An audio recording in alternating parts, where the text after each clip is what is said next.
తెలంగాణ విమోచన దినోత్సవ శుభాకాంక్షలు. నా ప్రియమైన అక్క చెల్లెలు అన్నదమ్ములు పెద్దలందరికీ తెలంగాణ స్వాతంత్ర్య దినోత్సవ శుభాకాంక్షలు. చిన్నప్పుడు స్కూల్లో స్వాతంత్ర దినోత్సవం అంటే 15th ఆగస్ట్ 15 ఆగస్ట్, గణతంత్ర దినోత్సవం అంటే 26 జనవరి. కానీ అంతేగాని అసలు తెలంగాణకు స్వాతంత్రం వచ్చింది 17th సెప్టెంబర్. అందుకే ఇవాళ మనందరి పండుగ రోజు.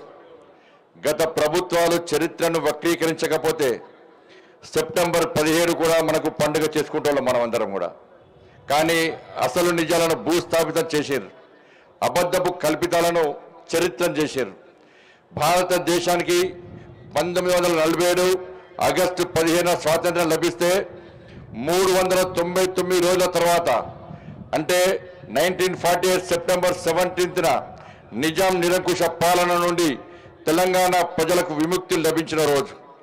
భారతదేశంలో హైదరాబాద్ సంస్థానం విలీనమైన రోజు. తెలంగాణకు స్వాతంత్రం వచ్చి ఇవాళకి సరిగ్గా 76 ఏళ్ళు. 1947 15 ఆగస్టున దేశానికి స్వాతంత్రం వచ్చినా తెలంగాణకు ఎందుకు రాలేదు? నిజాం పాలనలో తెలంగాణ ప్రజల పరిస్థితి ఏ విధంగా ఉండేదని ఎవరన్నా చెప్పగలరా? రజాకర్ల రాక్షస పాలన నుండి తెలంగాణకు విముక్తి కల్పించేందుకు జరిగిన పోరాటాలు ఏంటియో అసలు మనకు తెలుసా? కొట్లాడి ప్రాణాలొడ్డి తెచ్చుకున్న నాటి తెలంగాణ స్వాతంత్ర పోరాట ఫలాలు నేటికి అందుతున్నాయా లేదా? ఇవేవి మనకు తెలియకుండా కుట్ర చేసిన విషయం వాస్తవం. ఈ వాస్తవాల చరిత్రను కళ్ళకు కట్టినట్టు చూపాలనే ఉద్దేశంతో ఎన్నో కష్టాలు పడి ఎన్నో కష్టాలైనా అన్నిటినీ భరించి రజాకర్ సినిమా తీసినటువంటి గూడూరు నారాయణ రెడ్డి గారికి ఈ సందర్భంగా నా ప్రత్యేక అభినందనలు తెలియజేస్తున్నా. భావి తరాలకు నిజాలు తెలవాలనే ఉద్దేశంతో కేంద్ర ప్రభుత్వం ఆధ్వర్యంలో 3 ఏళ్ల నుంచి తెలంగాణ విమోచన దినోత్సవాలను జరుపుకుంటున్నాం. ఈ అవకాశాన్ని కల్పించిన మన ప్రియతమ నేత దేశ ప్రధాని గౌరవనీయులు శ్రీ నరేంద్ర మోడీ గారికి, కేంద్ర హోంశాఖ మంత్రులు శ్రీ అమిత్ షా గారికి తెలంగాణ ప్రజల పక్షాన హృదయపూర్వక కృతజ్ఞతలు తెలియజేస్తున్నాం. ముఖ్యంగా ఈ విషయంలో ఈ రోజు ఈ కార్యక్రమం జరుపుకుంటున్నామంటే దీనికి కర్త కర్మ క్రియ కేవలం ఈ క్రెడిట్ అంతా కూడా మన కేంద్ర బొగ్గు గనుల శాఖ మంత్రి శ్రీ కిషన్ రెడ్డి గారి చొరవ వల్లనే ఈ రోజు ఈ కార్యక్రమాలను 3 సంవత్సరాలు జరుపుకుంటా ఉన్నాం. ఆ రోజు నరేంద్ర మోడీ గారు అమిత్ షా గారితో సమావేశం జరిగినప్పుడు నేను రాష్ట్ర అధ్యక్షుడిగా ఉన్నప్పుడు ప్రత్యేకంగా కిషన్ రెడ్డి గారు మోడీ గారితో అమిత్ షా గారితో మాట్లాడి, సార్ తెలంగాణలో జరుగుతున్నది వాస్తవ చరిత్రను తెరమరు చేస్తున్నారు పాలకులందరూ కూడా. కాబట్టి నిజమైన చరిత్ర సమాజానికి వివరించాలంటే మనం కార్యక్రమం నిర్వహించాలని చెప్పి కిషన్ రెడ్డి గారు కోరిన వెంటనే గౌరవ ప్రధానమంత్రి గారు హోంశాఖ మంత్రి గారు వెంటనే స్పందించి ఈ కార్యక్రమం నిర్వహించడానికి అనుమతించింది వాస్తవం. నిజాం నిరంకుశ పాలనకు వ్యతిరేకంగా జరిగిన పోరాటం ఏ వర్గానికో ఏ పార్టీకో వ్యతిరేకం కానే కాదు. ఇది ప్రజా పోరాటం. దేశ భక్తులకు దేశ విభజన ద్రోహులకు మధ్య జరిగిన పోరాటం. భూమి కోసం భుక్తి కోసమే కాదు, తెలంగాణ ప్రజల బానిస సంఖ్యలను తెంచి స్వేచ్ఛా వాయులు పీల్చుకునేందుకు జరిగిన పోరాటం. కుల మత వర్గాలకు అతీతంగా నిజాం నిరంకుశ పాలనపై ప్రజలంతా ఒక్కటై తిరగబడ్డ పోరాటం. వేలాది మంది బలిదానమైన పోరాటం. మా ఆడబిడ్డలు రోకలి బండలు కారం పొడులు పట్టుకొని రజాకర్లను తరిమి కొట్టిన పోరాటం. అటువంటి ఆనాటి తెలంగాణ పోరాటాలను త్యాగాలను తెలంగాణ తెగువను నేటి తరానికి తెలియజేసేందుకే తెలంగాణ విమోచన దినోత్సవాన్ని జరుపుకుంటున్నాం.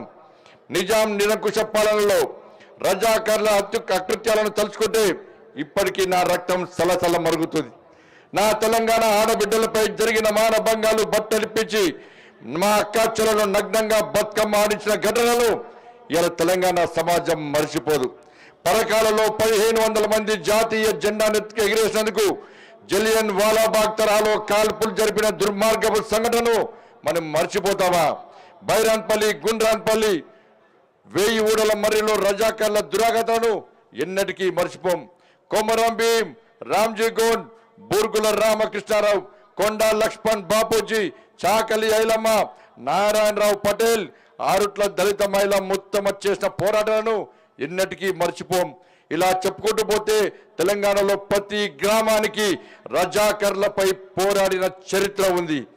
ఈ మట్టిలో, ఈ గాలిలో, ప్రతి నీటి చుక్కలో బానిసత్వానికి, నిరంకుశత్వానికి, రాజరికానికి ఎర్రొడ్డి పోరాడి గెలిచిన స్ఫూర్తి ఉందన్న విషయం వాస్తవం. అందుకే నా తెలంగాణ పోరాటాల పురిటిగడ్డ. ఈ గడ్డ మీద పుట్టినందుకు గర్వపడాలి. తెలంగాణ స్వాతంత్రోద్యమంలో ఆర్య సమాజ్, హిందూ మహాసభ వంటి ఎన్నో సంస్థలు పనిచేసిన విషయం వాస్తవం. ఈ తరం ఉస్మానియా యూనివర్సిటీలో జై తెలంగాణ నినాదాలను చూసింది. ఆ తరం యూనివర్సిటీ క్యాంపస్ లో మిన్నంటిన వందే మాతరం నినాదాలతో గర్జించింది. ఆనాడు సర్దార్ వల్లభాయ్ పటేల్ లేకపోతే తెలంగాణకు అంత జల్దీ విముక్తి లభించేది కాదన్నది నగ్న సత్యం. నిజాం రాజు అంచరుడు, రజాకర్ల నాయకుడు కాసిం రజ్వీ, అదే ఇప్పటి ఎంఐఎం పార్టీ తెలంగాణను పాకిస్తాన్ లో కలపమని లేకుంటే స్వతంత్ర రాజ్యంగా ఉండాలని ప్లాన్ చేసిండు. 562 సంస్థానాలను భారతదేశంలో విలీనం చేసిన సర్దార్ పటేల్ తెలంగాణకు స్వాతంత్రం రాకుండా నిజాం చేతిలో బందీగా ఉండే భారతమాత కడుపులో క్యాన్సర్ గడ్డ ఉన్నట్లేదని గుర్తించి హైదరాబాద్ సంస్థానాన్ని పాకిస్తాన్ లో విలీనం చేయాలని కుట్రను భగ్నం చేసిన విషయం వాస్తవం. దేశాన్ని ఐక్యం చేసే నినాదంతో ఆపరేషన్ పోలో పేరుతో పోలీస్ యాక్షన్ స్టార్ట్ చేసి కేఎం మున్షి నేతృత్వంలో సర్దార్ పటేల్ ఆదేశాలతో నిర్వహించిన ఆపరేషన్ తో రక్తం చుక్క చిందకుండా నిజాం మెడలు వంచి తెలంగాణ స్వాతంత్రాన్ని సిద్ధింపజేసిండు. 800 ఏళ్లు విదేశీయుల పాలనలో ఒంటిండా గాయాల పాలై రక్త సిక్తమైన తల్లడిల్లిన నా తల్లి భారత మాతకు ఆపరేషన్ చేసి పునర్వైభవం కల్పించిన సర్దార్ పటేల్ నిజమైన దేశభక్తుడు. ఆయన మనందరికీ ఎప్పటికీ ఆరాధ్యుడే.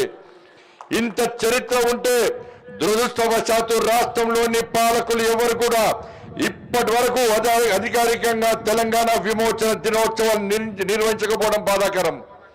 తెలంగాణ విమోచన దినోత్సవాన్ని అధికారికంగా జరపాలని చెప్పి ఈ గడ్డపై కొన్నేళ్లుగా ప్రజలు కోరుతున్నారు, పోరాడుతున్నారు.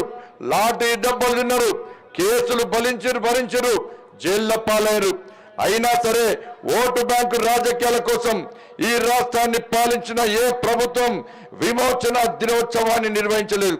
తెలంగాణ విమోచన దినోత్సవాన్ని అధికారికంగా నిర్వహించాలని చెప్పి మొట్టమొదటి తెరపైకి తీసుకొచ్చిన వ్యక్తి శ్రీ సిహెచ్ విద్యాసాగర్ గారి ఉద్యమ స్ఫూర్తిని ఈ సందర్భంగా మరువలేం.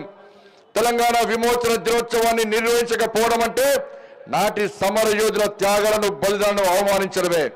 తెలంగాణ ప్రజలంతా రజాకర్లను తరిమి కొడితే నేడు కొన్ని పార్టీలు రజాకర్ల వారసుల మెప్పు పొందడానికి తెలంగాణ విమోచన దినోత్సవాన్ని నిర్వహించకుండా చరిత్రను తెరమరుగు చేస్తున్నారు. మేము మాట్లాడితే కొంతమంది మతం రంగు మొలుపుతారు, మతాల చిచ్చు పెట్టే ప్రయత్నం చేస్తారు.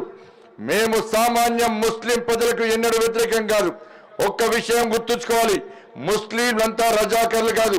తెలంగాణ విముక్తి కోసం షేక్ బందగి, షోయబుల్లా ఖాన్ వంటి ముస్లింలు నిజాం నిరంకుశ పాలనకు వ్యతిరేకంగా పోరాడి ప్రాణాలు వదిలిన సంగతిని గుర్తుంచుకోవాల్సిన అవసరం ఉంది. హైదరాబాద్ సంస్థానాన్ని భారతదేశం నుండి వేధించి ప్రత్యేక దేశంగా మార్చాలని సాధ్యం కాని పక్షంలో పాకిస్తాన్ లో విలీనం చేయాలని చెప్పి నిజాం రాజు కుట్ర చేయడమే కాకుండా ఒకవేళ ఓటింగ్ నిర్వహిస్తే అనుకూలంగా ఓట్లు రావాలనే ఉద్దేశంతో రజాకర్ల సహకారంతో లక్షలాది మంది ముస్లింలను ఇతర ప్రాంతాల నుండి తెలంగాణకు తీసుకురావడంతో పాటు దాదాపు అదే సంఖ్యలో హిందువులు హైదరాబాద్ సంస్థానాన్ని వదిలి వెళ్లే విధంగా ప్లాన్ చేసిన సంగతిని మనం మర్చిపోదు. నేను చెప్తున్న మాట కాదు. ఇంటిగ్రేషన్ ఆఫ్ ఇండియన్ యూనియన్ అనే పుస్తకంలో బీసీ మీనన్ చెప్పిన మాట, మా అందరి గురువు ప్రొఫెసర్ శేషగిరిరావు గారు రాసిన పొలిటికల్ ఇస్లాం పుస్తకంలోని మాట. అట్లాంటి దేశ విచ్ఛిన్నకర శక్తుల వారసుల పార్టీతో అధికార పార్టీలు అంటగాడడం సిగ్గుచేటు. అధికారంలో లేనప్పుడు తెలంగాణ విమోచన దినోత్సవం ఎందుకు జరపడం లేదని ప్రశ్నించిన వాళ్ళే అధికారంలోకి వచ్చిన తర్వాత మాట మార్చి పేర్లు మార్చి తెలంగాణ పోరాట చరిత్రను తెరమరుగు చేసేందుకు తెలంగాణ సమైక్యత దినోత్సవం అని ఒక పార్టీ, తెలంగాణ ప్రజాపాలన దినోత్సవం అని మరొక పార్టీ ప్రజలను ఏమార్చాలనుకోవడం బాధాకరం. ప్రజాపాలన దినోత్సవం అంటే ఒక్కరోజే పాలన చేసి మిగిలిన రోజులు దోసుకొని తినడమా? ఇచ్చిన హామీలు నెరవేర్చకుండా 6 గ్యారెంటీలను అటకెక్కించి ప్రజలను ఏమార్చడమే ప్రజాపాలన దినోత్సవంకి గీటురాయి అనుకోవాలన్నా? ఓట్ల కోసం కులాల వర్గాల మధ్య చిచ్చుబెట్టి, మతాల మధ్య చిచ్చుబెట్టి రాజకీయ లబ్ధి పొందాలనుకోవడమే తెలంగాణ సమైక్యత దినోత్సవానికి గీటురాయి అనుకోవాలని చెప్పాల్సిన అవసరం ఉంది. పిరికెడు మంది రజాకారుల వారసుల కోసం బానిసలుగా మారి తెలంగాణ విమోచన దినోత్సవాన్ని నిర్వహించకపోవడం ఎంతవరకు న్యాయమో ఆలోచించండి. తెలంగాణలో పుట్టిన బిడ్డలైతే రోషం ఉండాలి, పౌరుషం ఉండాలి, ఇజ్జత్ ఉండాలి. ఇక ఇప్పుడైనా మీ మనసులో ఉన్న మలినాన్ని కడిగేసుకోండి. రజాకారుల వారసుల సంతుష్టికరణ విధానాలను విడనాడండి. తెలంగాణ స్వాతంత్ర పోరాటానికి సరైన గౌరవాన్ని అందించడంతో పాటు తెలంగాణ భవిష్యత్తు తరాలకు స్ఫూర్తిని అందించే లక్ష్యంతో ప్రధానమంత్రి గౌరవనీయులు శ్రీ నరేంద్ర మోడీ గారి ఆధ్వర్యంలో భారతదేశం గెజెట్ ప్రకటించినందున దానిని అమలు చేసి గౌరవించాల్సిన బాధ్యత రాష్ట్ర ప్రభుత్వంపై ఉందన్న విషయాన్ని గుర్తుంచుకోవాలి. గణతంత్ర దినోత్సవం 15 ఆగస్టు మాదిరిగానే వచ్చే ఏడాది నుంచి 17 సెప్టెంబర్ నాడు తెలంగాణ విమోచన ఉత్సవాలను నిర్వహించాలి. రాష్ట్ర ప్రభుత్వం అధికారికంగా నిర్వహిస్తే కేంద్ర ప్రభుత్వం భాగస్వామ్యం అయ్యేందుకు సిద్ధమని తెలంగాణ విమోచన దినోత్సవం రోజున ప్రకటిస్తున్నాం. ఆఖరికి ఇంకో మాట చెప్తున్న ఈరోజు విశ్వకర్మ జయంతి రోజు. విశ్వకర్మ జయంతి తెలంగాణలోని విశ్వకర్మలందరూ కూడా హృదయపూర్వక శుభాకాంక్షలు. ఈ మహత్తరమైన నేటి రోజు ఇంకొక విశేషం ఉంది. మన ప్రియతమ నేత, లోక్ప్రియ నేత, మనందరి స్ఫూర్తి ప్రదాత అయినటువంటి మన ప్రియతమ ప్రధాని శ్రీ నరేంద్ర మోడీ గారి యొక్క జన్మదినం ఈ రోజు కూడా. వారి వల్ల ఇవాళ దేశ ఆర్థిక వ్యవస్థ ప్రపంచంలోనే 5వ స్థానానికి చేరింది. భారతదేశం సాధిస్తున్న ప్రగతిని లోకమంతా కీర్తిస్తుంది. భారతదేశాన్ని విశ్వగురు స్థానంలో నిలబెట్టేందుకు అహర్నిశలు కృషి చేస్తున్న మహర్షి మన ప్రియతమ నేత నరేంద్ర మోడీ గారు నిండు నూరేళ్లు వర్ధిల్లాలని ఆకాంక్షిస్తున్నా. తెలంగాణ అభివృద్ధికి మోడీ గారి నేతృత్వంలోని కేంద్ర ప్రభుత్వం అందిస్తున్న సహకారం మరువలేనిది. భవిష్యత్తులోనూ ఈ సహకారాన్ని కొనసాగించడానికి కేంద్రం సిద్ధంగా ఉంది. రాజకీయాలను పక్కబెట్టి అందరం కలిసికట్టుగా పనిచేసి రాష్ట్రాన్ని అన్ని విధాల అభివృద్ధి చేసుకుందాం. అభివృద్ధి ఫలాలను అట్టడుగు వర్గాల ప్రజలకు సైతం అందేలా నిరంతరం పాటుపడదాం. తద్వారా నాటి మన పెద్దలు కలలుగన్న రాష్ట్రాన్ని అందరం కలిసి అభివృద్ధి చేసుకుందాం. పరేడ్ గ్రౌండ్ వేదికగా తెలంగాణ విమోచన దినోత్సవంలో పాలు పంచుకున్నటువంటి కేంద్ర పారా మిలిటరీ బలగాలకు తెలంగాణ సంస్కృతి సాంప్రదాయాలను ప్రతిబింబిస్తూ అద్భుతంగా ప్రదర్శించిన కళాకారులందరికీ మనస్ఫూర్తిగా అభినందనలు తెలియజేస్తున్నాం. విమోచన దినోత్సవ వేడుకలను ఇంత అద్భుతంగా నిర్వహించినటువంటి కేంద్ర పర్యాటక సాంస్కృతిక శాఖ అధికారులకు, ముఖ్యంగా కేంద్ర సాంస్కృతిక పర్యాటక మంత్రులు శ్రీ గజేంద్ర షెకావత్ గారికి, ఇతర శాఖ సిబ్బందికి, పాల్గొన్న ప్రతి ఒక్కరికి హృదయపూర్వక ధన్యవాదాలు తెలియజేస్తూ ముగిస్తున్నాను. భారత్ మాతాకి జై. జై